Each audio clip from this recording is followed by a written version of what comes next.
All right. Welcome to the Gen X guys. It's a new year, and Yeah, we yeah, are happy for those who are listening. It's and comes New Year, come a bunch of new things yeah. like new calendar. Okay. Wow, New, that's yeah. I I'm feel just like happy I made it this far. I mean, 2024. You know, you're that's really true. sure how long you're gonna make it through life and everything, and so hitting the 2025, even though it still looks like 2020 or 2000, 2010. Yeah, That's it how just you doesn't feel feel. that really that different. Yeah. I don't know. Well, I mean, for me, every time I think about when I hear music from like they talk about this was back in the '90s. To me, it's like, oh, okay, yeah, that was a little while That was ago. like 10 years ago. Yeah, and then you realize, holy Yeah, shit, yeah. that was more like Little 30 things like years that. ago. Yeah, Yeah, but I'm just saying, it's like I've been seeing clips for Demolition Man, right? oh yeah, the And Sylvester Stallone Demolition Man movie. is supposed to be in 2032. And like, Yeah. yeah, we're nowhere close to any of that type of stuff.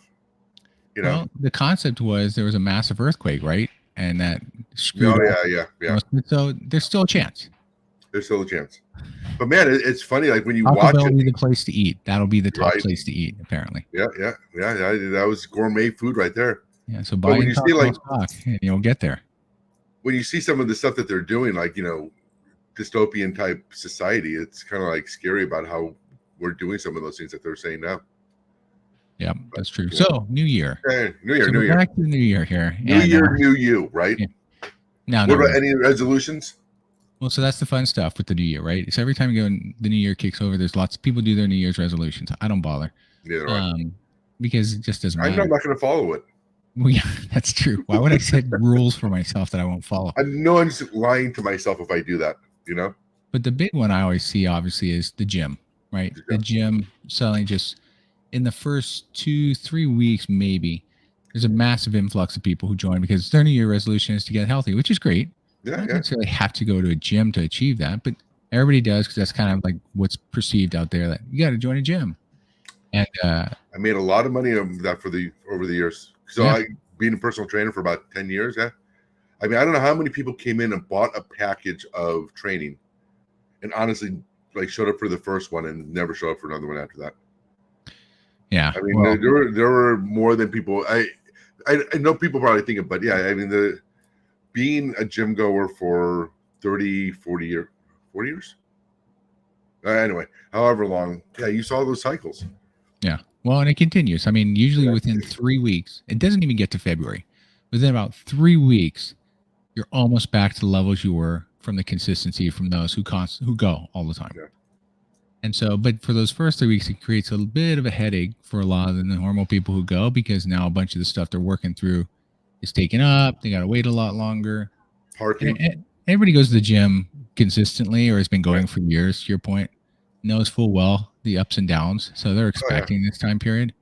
But that's one New Year's resolution. That's probably the biggest one I always usually hear Oh, from it's people. definitely the biggest one. That and giving up stuff. Yeah, I'm not I was sure just what they say give giving up up. giving up vices, like especially us growing up Gen X. It was always smoking. That was probably after the gym or exercise, losing weight. It was always giving up smoking. I don't know That's how many true. people Even I for knew. the boomers would do Yeah, that too. for They're the like, oh, boomers and the I'm Gen smoking. Xers. Like I mean, yeah, it just a lot of people that I knew growing up Yeah, smoked, not just grown ups, but our age. They yeah, smoked, and it was always, yeah, I'm going to smoke less. Yeah, they just went out one time after New Year's, like the next weekend after they go out. Yeah, that was broken. yeah. Smoking at a bar or whatever was just it was natural. True, true. You know, Well, and the other cool thing about, or the big thing that happens for New Year's is New Year's Eve. As we all know, New York is the probably place to watch because the ball drops. I don't yeah, think I've watched that in years now. Primarily because first off, I'm on West Coast. I'm only 3 hours behind. What I'm watching it's generally yeah has already recording. happened. Yeah, Um, Plus, I live out in Vegas, so I just go out on the porch at midnight and I can see the strip going off with all its hmm fireworks and whatnot. But um, yeah, I've noticed more parties have opened up in more cities. Like New York was always sort of, at least for me growing up, the mainstay is the only one. yeah. You're starting to see it more often. Like, what'd you do Isn't for New that Year's Eve? What'd you do for New Year's Eve, old man? well? I was gonna say I think it's probably more this we're more exposed to it than we used to be. But a lot of these cities, like when you see like what Dubai did, with like Hong Kong did, and a lot of these other countries do, is they're trying to do spectacles, equal to like what New York has done. True. Last year we actually went to New York, family and I went to New Oh, York. that's right. Like Yeah. that was like a bucket list thing, was to be by Times Square. But we knew that Well, like Times 2 years Square, like ago, you went to New York, by the way. Think it through. okay, 12 months ago. How about that? Does that feel better? Well, a little 12, more than 12 months. 12 months and 12 months in a week. Okay. Yeah. Okay. I feel better now. Okay, you feel better? Great. I just want to But- get the math right. One of the things, that like we knew that they only let a certain amount of people into the Times Square area. That whole area, they only you have to line up like by 5-6 a.m. to be able to get in there, and then they only let a certain amount of Oh, people. that's right. Yeah. Yeah, so we didn't want to go through that. I mean, we wanted to be there, but we were okay with being in the vicinity. And you can't bring chairs, and you can't bring really food and whatnot. So you're pretty much standing in there for basically 17, 18 hours. Gatorade bottles with paper towels put in. Yeah, I can figure out what that was for. Yeah. But like, what do women do? I mean, guys, we've done it in places we obviously shouldn't do it in, but still. But yeah, I mean, people are just, one of the tricks, the hacks that people talk about is there are certain hotels that are by Times Square. Like we stayed at one of them, and what it is people will stay at those hotels, and then you have access to Times Square if you stay there. So, Oh, good call. Yeah. yeah, but Yeah, we stayed at one when we were out in New York a few years back. We stayed at one right off Times Square. I think I want to say DoubleTree, but I think it was DoubleTree, something like that. That's right in Times Square. So yeah, that makes sense. But yeah, it's a good it hack. was fun though. I mean, it rained a little bit, no snow or anything. It rained a little bit, but it wasn't anything major. It was cold, but it was a good experience. But the thing is, when you're not in the Times Square area, you don't see anything.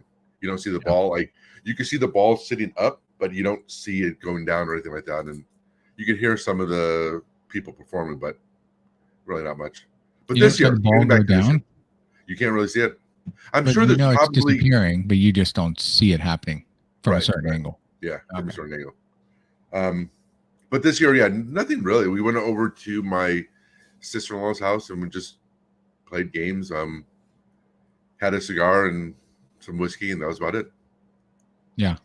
Yeah, I mean, it was, and then we had all those playing in the background on YouTube, just on the TV. We had like I said, like Dubai, UK, and all these other cities that were doing their celebration for 4th of July. We had up, and we actually missed 4th of July. I said that twice already. Not 4th of July, New Year's. Shut up.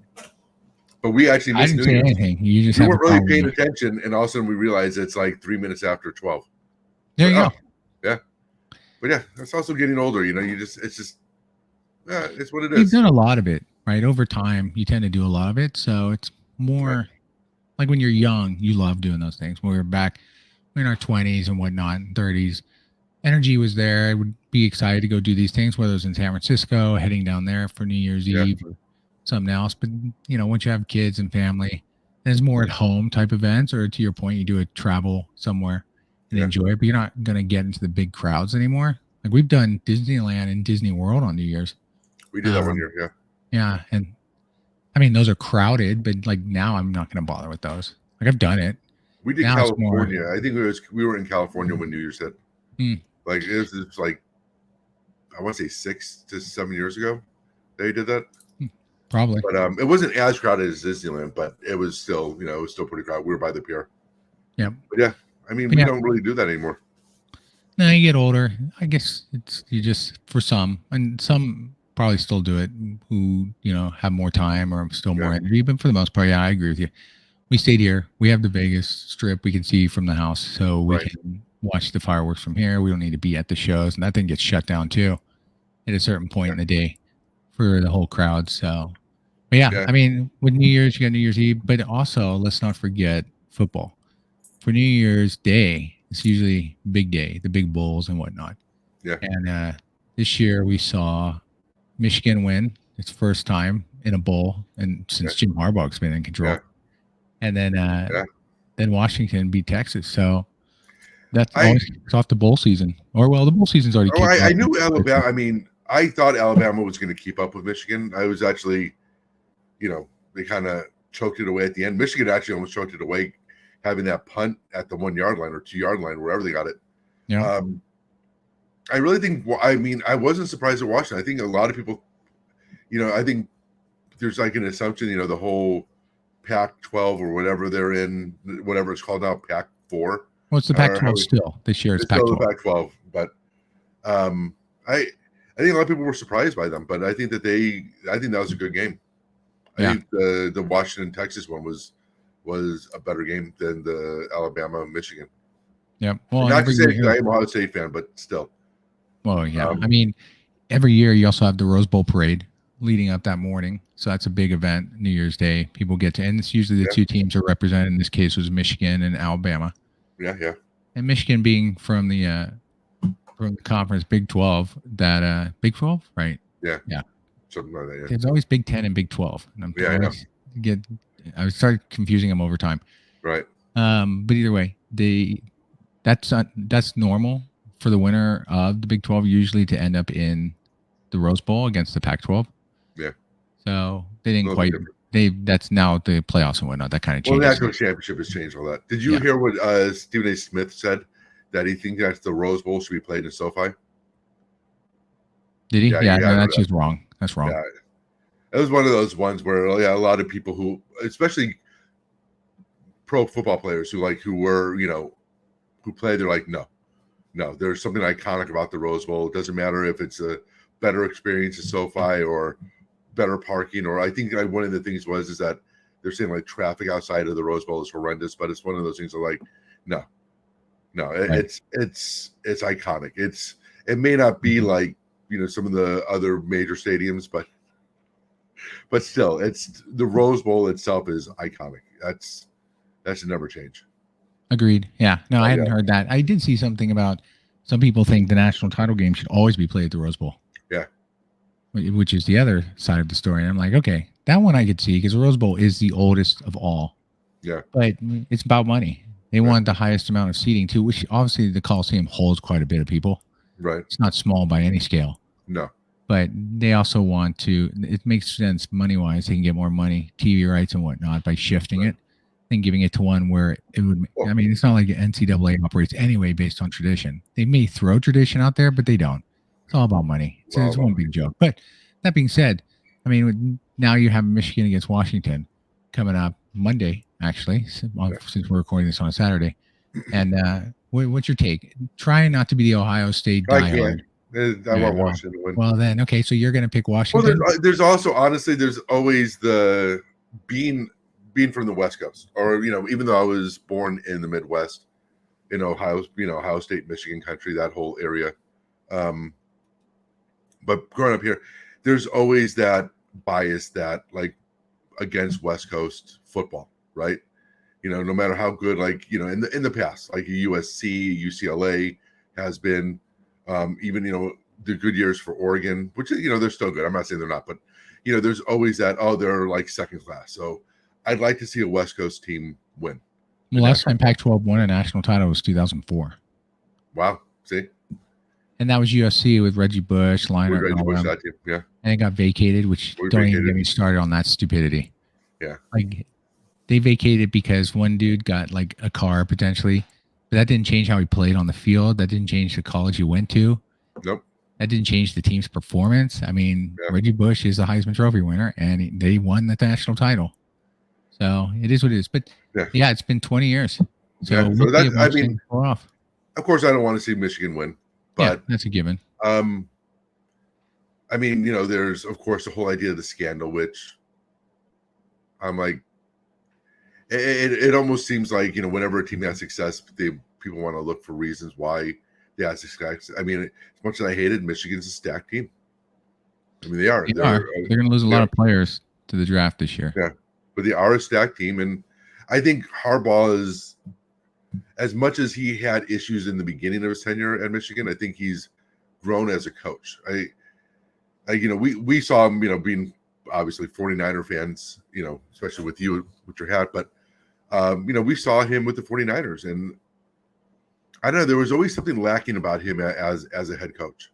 You saw it at the 49ers. It just seemed like there was, like, he just couldn't put it all together. And you saw it in the beginning of Michigan as well. Yeah, well, and he always stuck to a certain style play. which he kind of does even with Suck. Michigan. But I think he's gotten a lot better about it, and I he's don't more like it. flexible. I agree. Yeah. Yeah. But I think it's a maturing thing. Maybe that's why he had to go back to college so that he can, kind of learn that. But I mean, now they're talking about what's the score going to be? Let's just get to the point. You don't like Michigan, so what's the score going to be? I don't know. I was surprised at how low the score was between Michigan and Alabama. Michigan's got a great defense, so it's understandable. They do, but they also didn't score offense isn't that great. So, but I mean, I didn't expect the score to be that low. I mean, I'm not saying that I expect it to be higher. I didn't expect it to be like, what they scored how many points in the fourth quarter? It was like there was three quarters of them not doing anything. I was surprised about that. I don't know. I mean, maybe I still think it's going to be 20, I'll say give an answer. 27-24 Washington. Nice. Okay. What do you think? Cool. I mean, you're not far off. It's hard. It's on the fence type scenario. I think they're both great teams. They both finished undefeated, for good reason. I've seen enough of Washington's games. Like they twice beat Oregon, who finished second in the Pac-12, barely. Yeah. So they can give up a lot of points. They can give a lot of points. Their defense is not stout at all, but they can also score a lot. So I think personally, I can see Michigan winning this one. And I think if they win it, it'll be more like a 30-20 type game. I agree. I think if Michigan wins, it's going to be because they had to score like 34, 37 points, and Washington scoring like 31 at the most. If it becomes a shootout, yeah. If it becomes a shootout. I think that's how Michigan wins. I think Michigan needs it to be more of a shootout for them to.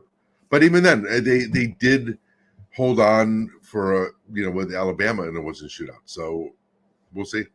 Yeah, I do love college overtime. By the way, that's fantastic. They got to have it in the NFL. Yeah, they won't. They never will. They should. Especially I don't know why though. What do you think is the reason why they don't want to do it? Who knows? The NFL is just ridiculous with some of their rules sometimes. Never understood some of their decisions behind, like the whole kickoff thing. Now they just kick off from basically might as well be the 40, so that no one can ever return the ball. And their rules are always so laxed. I mean, I do like the college rules of where when you get a first down, the clock stops, right? To get set. Yeah. That's always been a nice one.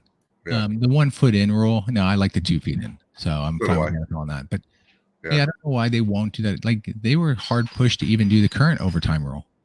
Yeah. And that's only for the regular season. Do they do that? When it's the playoffs, I think they go back to first one to score.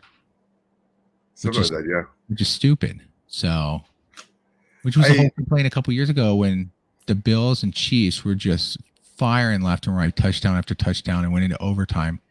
Kansas City got the ball, and that was pretty much it. Like Buffalo had no chance. Also, you had the 49 Patriots against the Chiefs. It was the same thing. Yeah. Remember? I mean, Chiefs. And that was the big complaint. Yeah. Which is it's fair. I mean, I think the current rules are better, but I still think college is way better.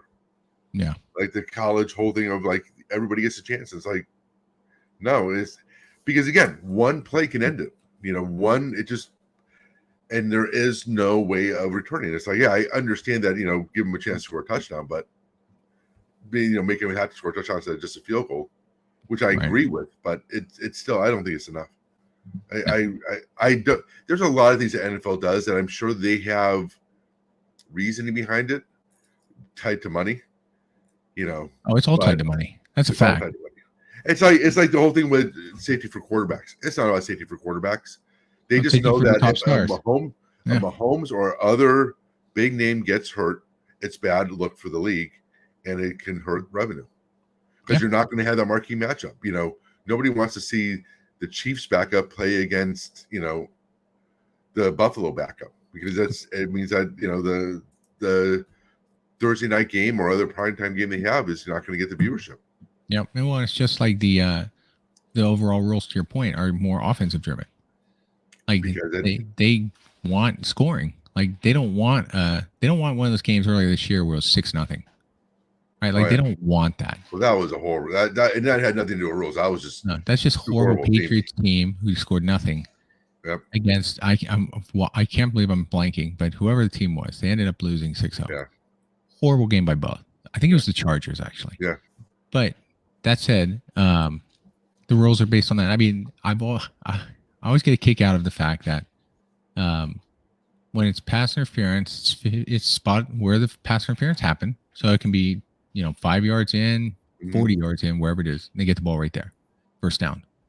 Offensive pass interference. Pass interference, they lose 10 yards and it's still first down. Yeah. I'm like, no, what they should do is they should lose 10 or 15, whatever it is, and a downs. Like so kind of like intentional grounding. Basically, yeah. I mean, you intentionally push the defender off to make space for yourself. They don't want that though. Think about it. Everybody talks about the greatest game was that one that was like a few years ago, and I'm blanking on the teams, but it was the Chiefs and was it Buffalo? Yeah, it's probably that playoff game where it wasn't a playoff game, but it was a game where it was like no, the Rams. I think it was the Rams and Kansas City, but where they scored like 49-47, and everybody says that was the greatest game. And I'm like, no defense. You're basically saying that all offense and no defense is a great game. Yeah, might as well go to flag football then. Right. I mean, I'm like, how is that? And that's the general consensus with football. And I'm not saying I want 7 to 10 games, but games that go like, 27, 21 or around that one where there's some scoring, but where you see good defense still. I don't want to see games that are only in the 40. It's like they make a big deal with the NBA now. There was like the other night I just saw that they had 4 games that each team won or each team scored over, I think, 30 or 40 points, 130 or 140 points. Where they had like 4 teams doing that, and they're making a big deal out of it. I'm like, how is that a good thing? That means that teams are just basically running down, scoring, running back, scoring, and that's all they're doing is going back. There is no defense. And and look, let me make it clear, I'm not that guy who thinks, in the 80s where people were being, suplexed and, RKO'd, on a basketball court is a thing, or saying that, the 90s was better because they played real defense. I still want to see, I don't think, the goons and the enforcers are what I'm talking about. I'm still saying not make all the advantage to the offensive player. Well, yeah. I don't want to just see ridiculous. Yeah, I think it's just overboard. But I mean, that's because they make more money off the casual fan than they do off the hardcore fan. That's how it is in almost anything. I mean, we play video games. It's the same thing in video games. They suit it to make it so that the casual fan can go in and play and enjoy it, and not hardcore fans. Yeah. But it's the same thing with sports. It's to get casual fans to enjoy it. Yeah. Which probably what people wondering, why does this all tie back to New Year's? So New Year's is also the kickoff of the NFL football playoffs. Yeah. I mean, you have the final week of games this weekend when we're recording, and then next week is the playoff run. So at the beginning of the year, the favorites that I'd heard from the NFC, if I remember from people correctly, were both the Niners and Eagles were the 2 favorites for the Super Bowl. Yep.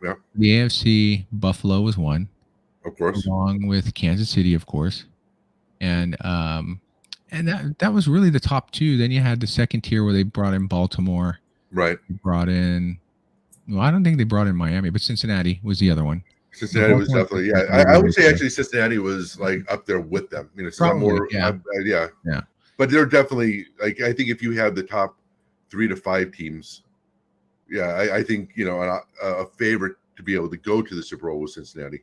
Yeah. So season's basically at an end, and Niners are the number 1 seed. Eagles potentially can still win the division if the Cowboys blow it, which is high probability. Yeah. And then on the AFC side, Baltimore has definitely dominated the AFC. You have Miami, who is probably going to, I'm hoping they actually still win the division against the Bills. I think they will. I know there's been a lot of debate about the Bills are coming in hot, but I just love these every week, these lenses that they always have seem to suddenly change and something's totally different. And they were always a fan of this person, always knew they'd do this. It's like, right. No, you don't. Look, let's be honest. People talk about San Diego. Oh, sorry, not San Diego. The Chargers job. Yeah, I was going to say that. The number 1 job. I'm like, why? Herbert hasn't done anything. It's not Herbert like is a less successful Josh Allen. Yeah, he hasn't done anything, and it's nothing against him personally. It's just people blindly think, oh, his numbers are great. Yeah, but he hasn't done anything. He hasn't led a team to real wins. And the team has struggled all the time. And granted, part is coaching, and so maybe that'll help. But I don't think it's that exciting and that well off as people think. Well, especially their defense is not that good. No, it's not. And then, but going back to the playoffs, like to your point, like to me, the Bills and Dolphins are going to solve tomorrow night, really the winner of the division, which will set the playoffs. And the Dolphins are coming in hurt, and they haven't looked their best. And the Bills are up and down. I mean, they haven't looked their best all season. They're a box of chocolates. I can see Allen ruining it once again for the team because he's getting way too much love as a quarterback.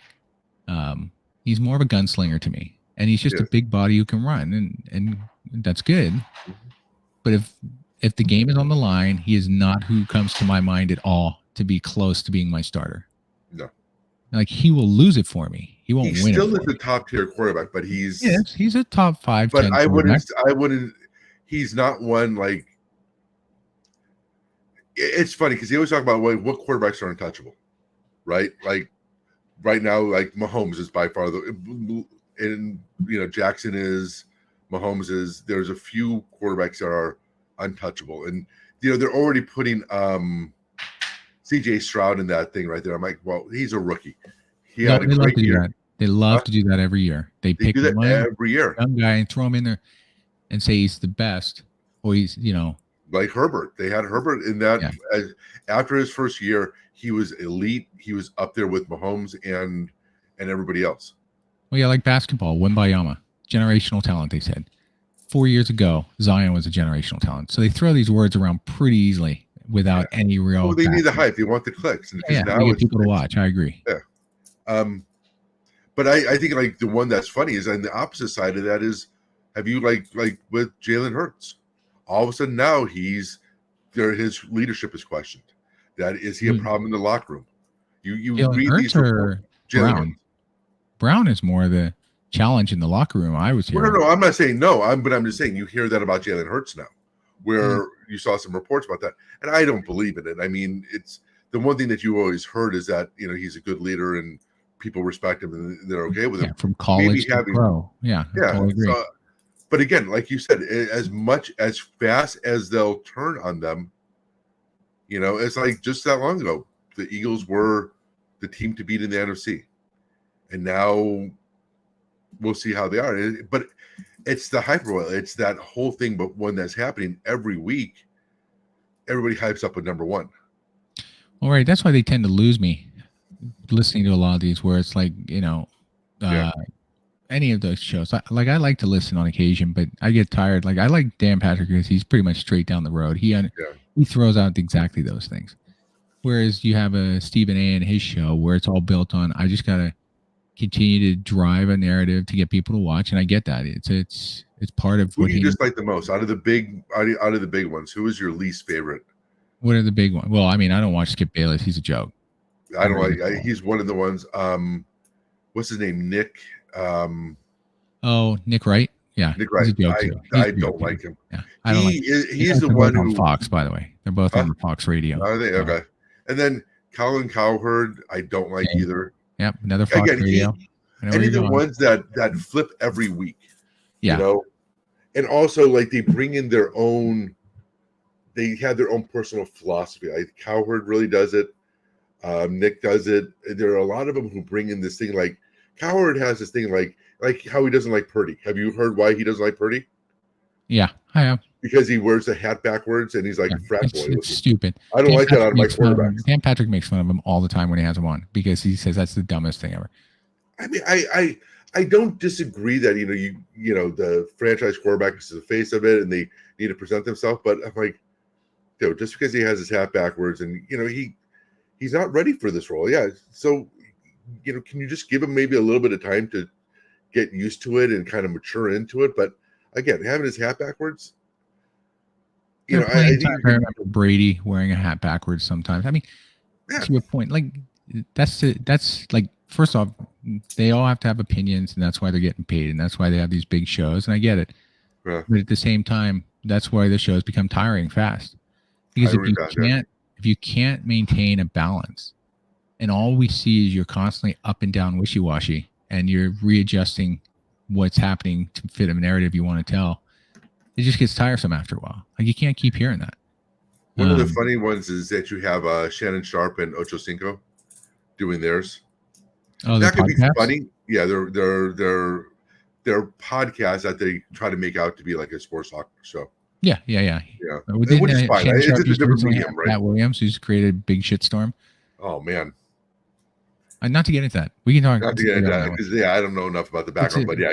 To draw this back, because we're going a little off track here. We're trying to focus on the playoffs coming up. But that being said, all those teams being announced, who do you really think that? I mean, you kind of have a sense of who's going to make the playoffs right now. I mean, again, from the NFC, you got the Niners at 1, probably Cowboys at 2 if they beat Washington. Then you have who is it? Probably Detroit is going to be 3.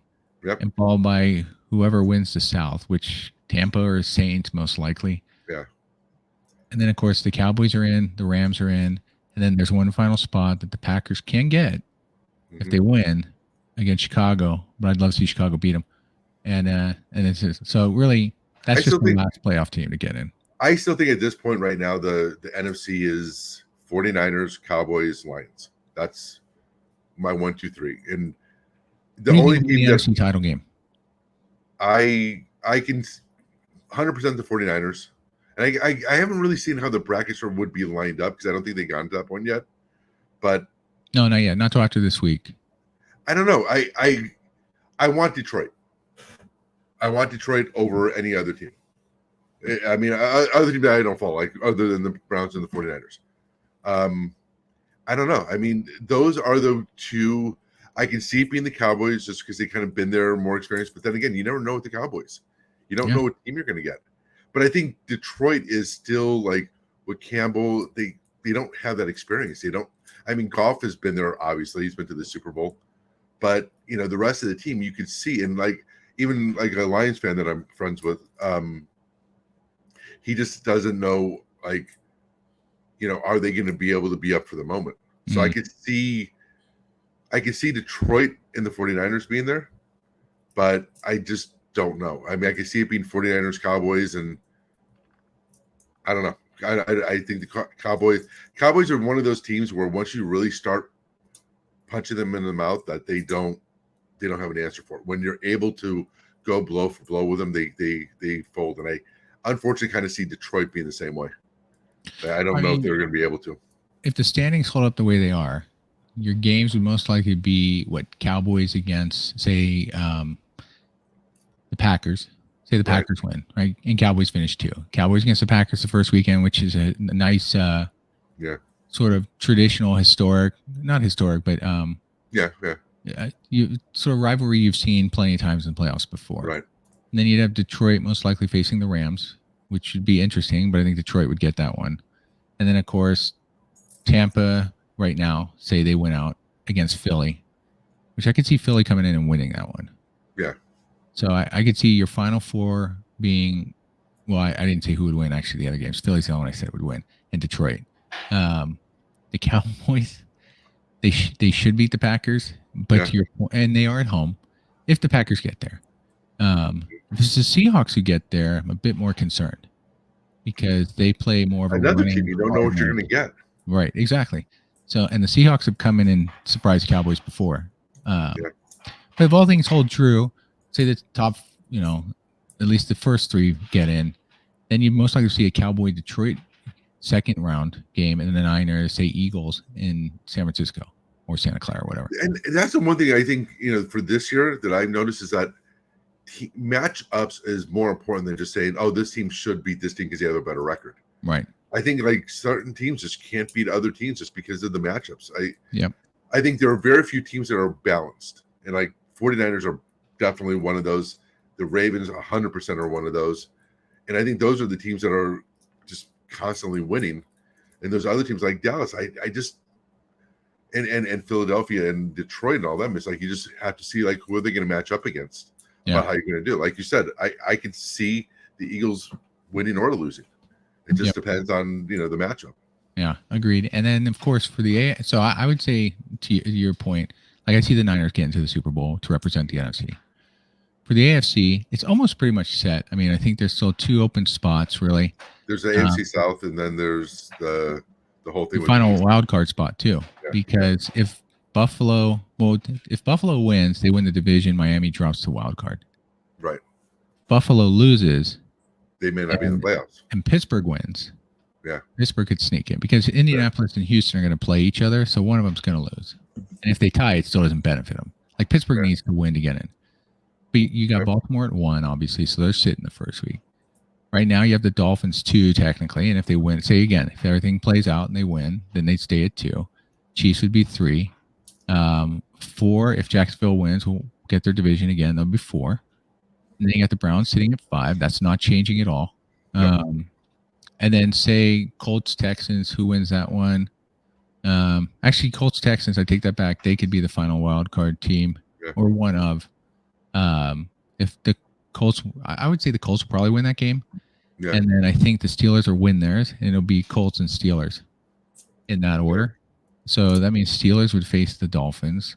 Colts would end up facing the Chiefs, and the Jaguars against the Browns, which honestly, my money would be on the Browns to win that one. Yeah. Jacksonville's just not going to compete with that defense. And Flacco's fucking just flinging that thing, dude. No, I mean, he really is. If he gets hot, and he's shown it, he can get hot in playoffs. That could be damaging for a lot of teams.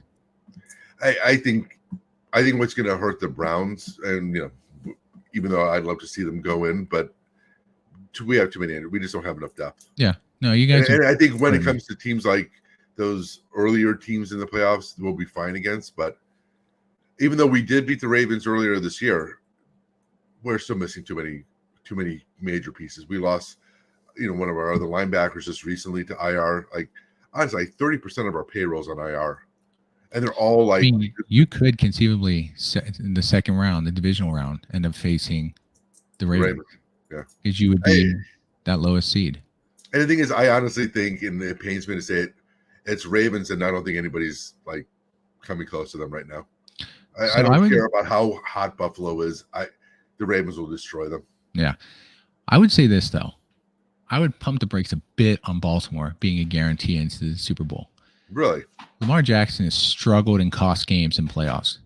He's only won 1 time. Now, he wasn't there last year or the year before, but he doesn't have the playoff pedigree, and he's definitely cost the team games in the playoffs. True. So if you can force him to be the passer and take away their run, that's where he tends to push too hard, is what I've seen. The thing is, this year, though, you have seen a change. I think having Flowers as wide receivers helped him tremendously. And Flowers becoming Flowers not just a good receiver, but is becoming an elite receiver. But I mean, it's I don't disagree with you, by the way, but I just don't know what team in the AFC is going to challenge them to that point. The Chiefs could, to be honest with you. The Chiefs know how to win the playoffs. I think they really can. I think if the Browns were a little bit healthier on defense, I would say so.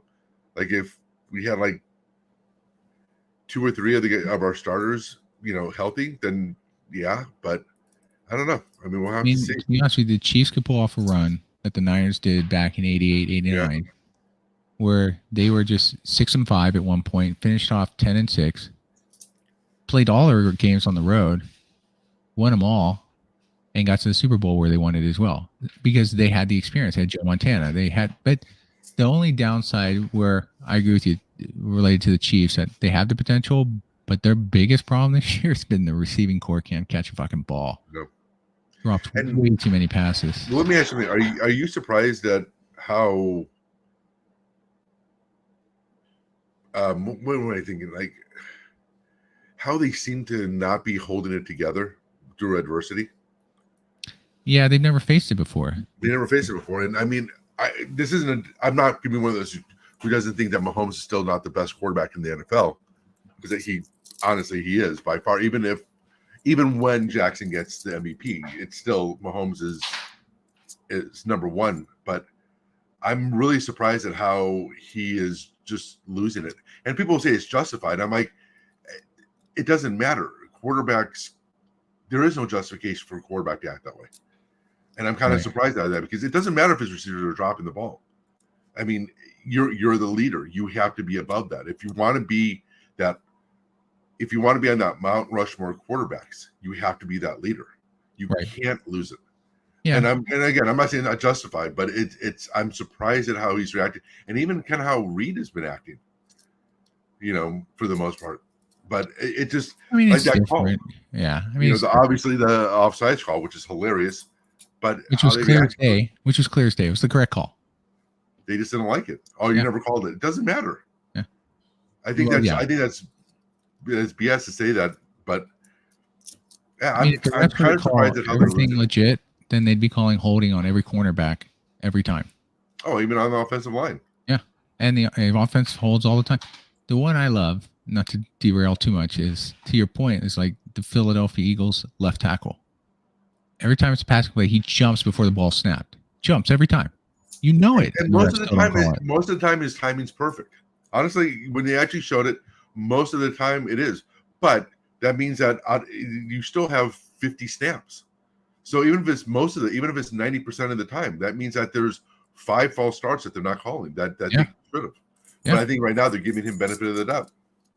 Yeah, I see it differently. So my call is from the AFC.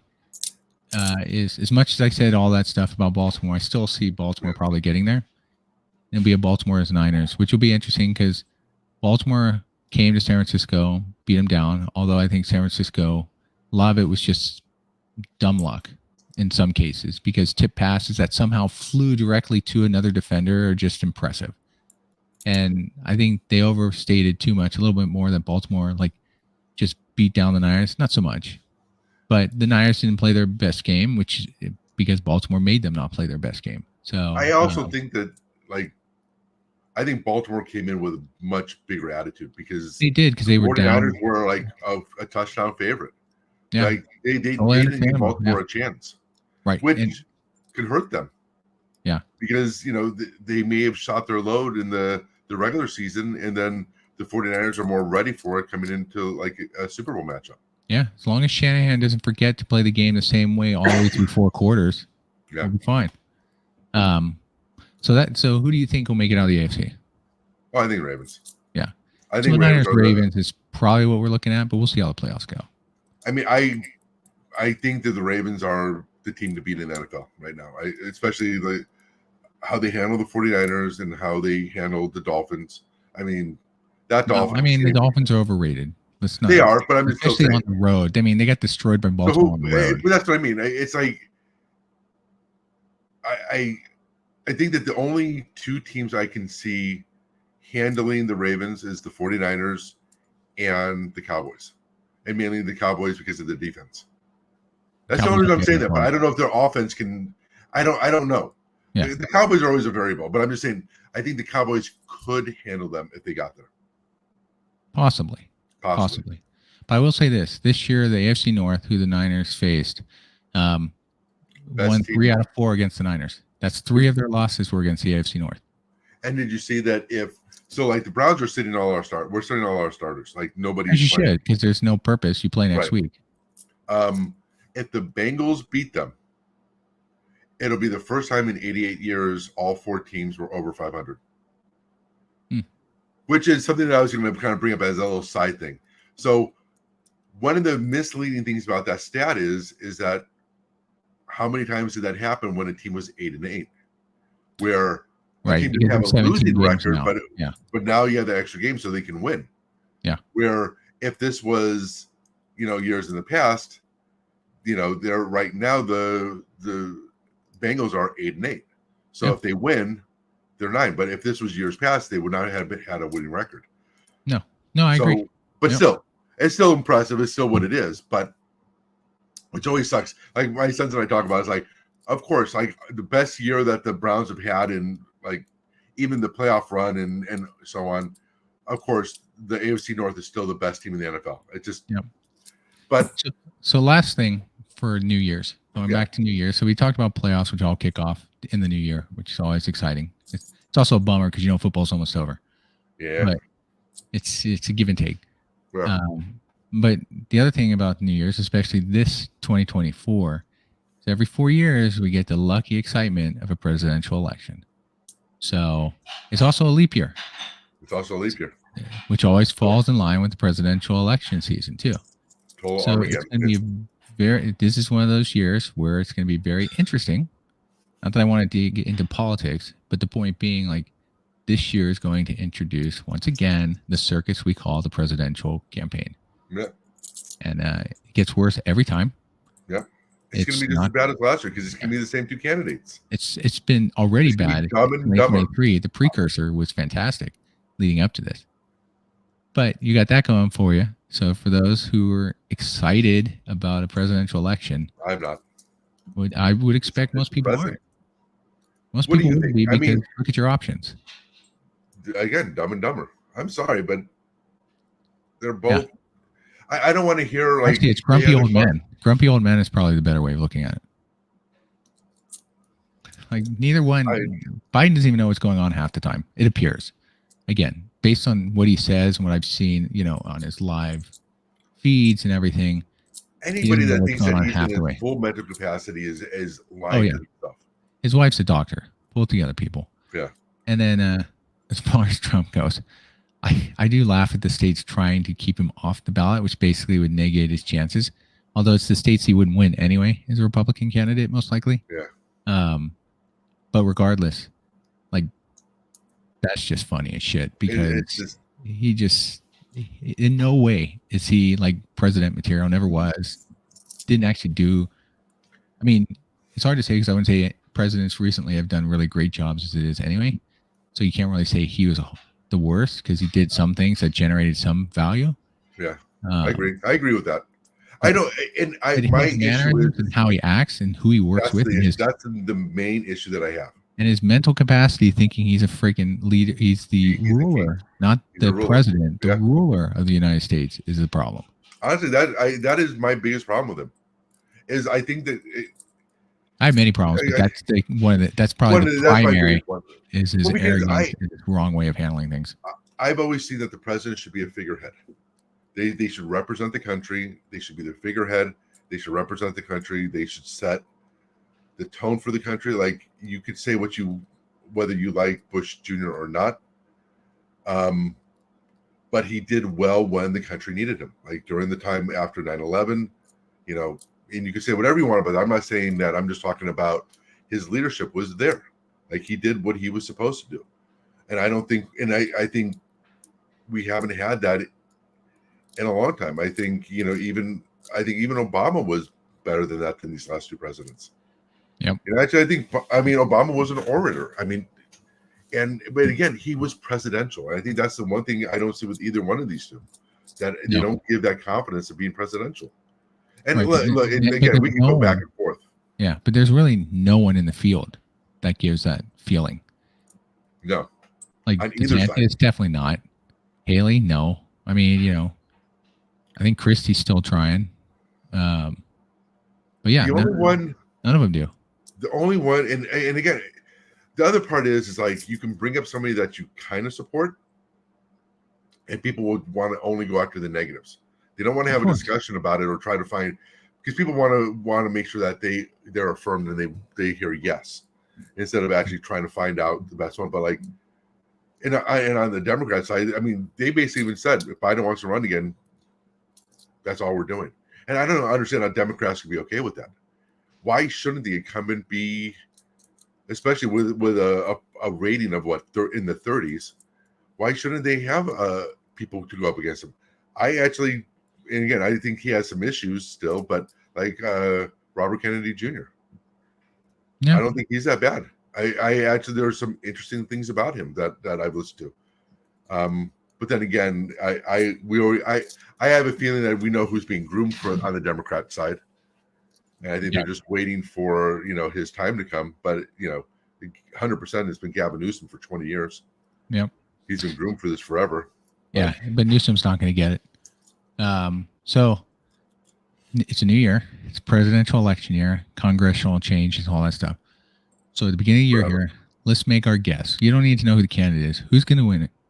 Who's going to be the president at the end of the election in November? The president will be either Democrat or Republican. Where do you think the country's going to lean? Which is funny because the country leans if it's Republican, I don't Just know. a guess. It's totally a guess. Flip a coin. I don't give a shit. Honestly, I mean, I could say basically what it comes down to. I can honestly see Trump winning. I could if he is able to get past all the criminal law. Yeah.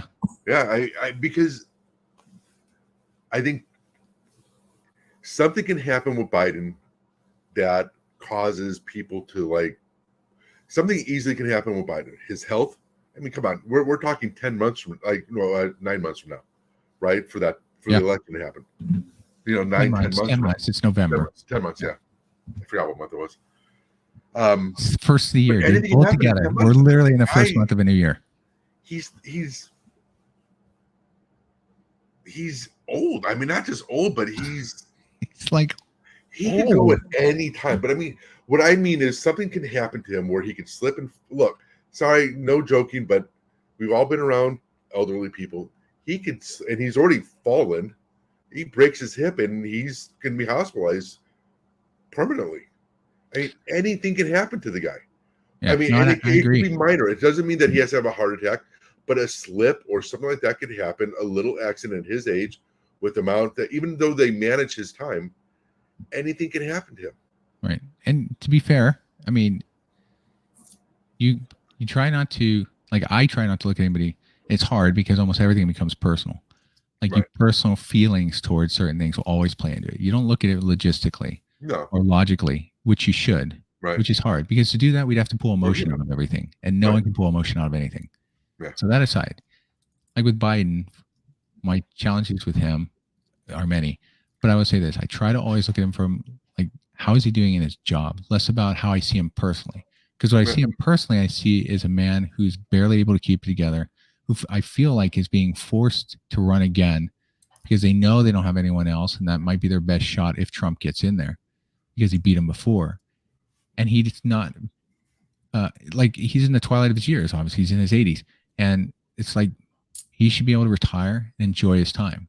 I think he's going to be like 91. If he were elected again, he would finish at 91 years old, something like that. I'd have to check his age. I can't remember. I thought he was like 82 or something like that. But if he's that old, then yeah. But so there's that side. So from my standpoint, it's like, look, and I've always said this before. We've talked about before. I have this true belief that the best age range for a person to have the best understanding of kind of has that sort of life experience, but is also not so hard-nosed, and this has been my life, my whole life, so I'm only going to go this way, which we see a lot with voters, is probably between 35, 40 to 50, 55. Somewhere around there. Maybe 60. But that's it. Like, after that, you've been around way too long. Like, I mean, I can tell you, I know, I see it myself. Like, there's things where I'm like, I stick to things, but then I'm at least able to catch myself and realize, okay, I shouldn't be, and I can just. At a certain point, I'm going to give a shit no more. Like, I'm just. 10Xer in office is what you're saying. Possibly. That's what you're saying. And I agree. I don't disagree with you. Yeah, but Gen Xers tend to not want to do all that shit because they're tired of stupidity. We don't give a fuck. Well, we really don't. I mean, right now, I'm not voting for president. I don't, but I do. Like, there's plenty of times I don't care, and I agree with you. And that's the mentality because it's like this country, we see the reality. I mean, I'm sure a lot of people do, but it's just fucked. It's been fucked from the beginning. It's just like that fucking Billy Joel song I was listening to last night, interesting on a drive. We didn't start the fire. Yeah. If you listen to the lyrics, he talks about we didn't start the fire. The world's been burning since the beginning. Yeah, because there's always been conflict. So there's always going to be conflict, or at least I can't fathom where there won't be conflict without a major earth-changing event that causes a total shift in dynamics. So I have a question for you, really quick. We know that even if Trump, all this happens with Trump, he's a Republican Party president or candidate, not president, right? No matter what happens, you have the diehard supporters who are going to just, no matter what, it's a given. I don't think there's anything. Oh yeah, they still believe what he says, even when facts are shown to them. But let's say something does happen with Biden. Let's say there is something that happens where mental capacity, anything can happen with him, right? Who do you think, if they can't prop him up like a Weekend with Bernie's type thing as a presidential candidate, which is honestly what I think they're doing, who do you think would be in line for it? Who do you think? Do you think that they'll sacrifice somebody like a Kamala Harris or somebody like that to just go against Trump right now, have them lose, go through this whole thing again, and then prop up a Gavin Newsom or somebody like that for the next presidential run in 4 years, or if and when Trump gets indicted again? Do you think that they'll do a sacrificial lamb or actually put something against him who could win? They would, because depending on when this takes place, right? Depending on time frame. If something were to happen to Biden, clearly don't want anything to happen to the president himself. Like the office, I'd rather make sure he just either wins or loses and he's out, right? So, but because of his age, there is the possibility of health concerns. I agree. I would say Kamala Harris is who they throw in there, because they wouldn't have enough time to build up a candidate, and she's the only face they have tied to the presidency right now that they could throw in there. So they would most likely put her in place, and she would. And I'm sorry, please don't. And nobody, I don't want to hear that. No, she's got enough bad blood with California. She is. I didn't like her when she was DA of San Francisco. Yeah. And I knew people here, minority leaders here, who hated her when she was the DA here in San Francisco. Yeah. And all of a sudden, of course, now they're quiet because of where she's at. But no, she was horrible here. And I don't think anything has changed. But yeah, I could see. But she'll basically be the sacrificial lamb because she will lose to Trump in a heartbeat. And I think even no matter what, she'll lose to Trump. Right. So just, thinking down the road, not even knowing who candidates are, I feel like a Republican will win the presidency this year. I feel like because the last 4 years have been challenging with gas prices, all the things and everything going on there. Inflation rampant. Even if it is turning around, by the way, and even housing, but the thing is, it's not the thing that I know. It's coming down. It's enough for a narrative to say it's coming down. Right. And it's improving. But house prices is still the one that's not changing. No. I think it's going to be the biggest platform. Is like, can people afford to live in a house? Right. But that is said, knowing how I've seen, usually a sitting president can win re-election. Usually, Trump didn't, barely lost, although in his mighty one, but he lost, legitimately lost, whether he lost or not. And anybody's listening, legitimately lost. You have nothing to prove otherwise.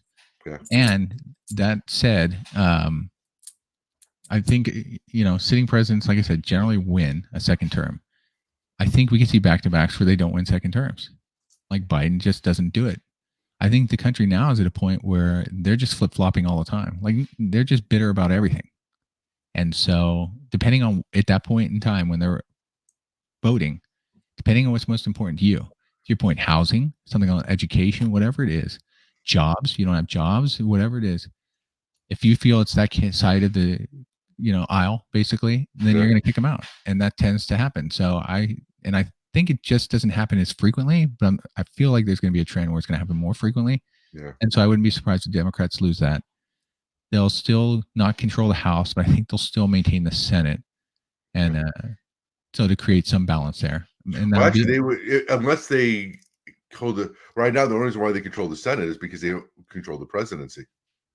Right? They have one extra seat. That's why we didn't have to worry about the BP voting. It wasn't split. They had one extra seat. Can remember. But anyway, so that's what the new year brings us, people. Great. When the new year comes around, now we move out of country. Yeah, we got a lot of stuff going on. We got an election, which everybody's excited about, I'm sure. Yeah. We got football playoffs, which are fun.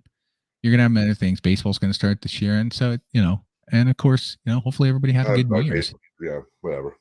That's later on, but yeah.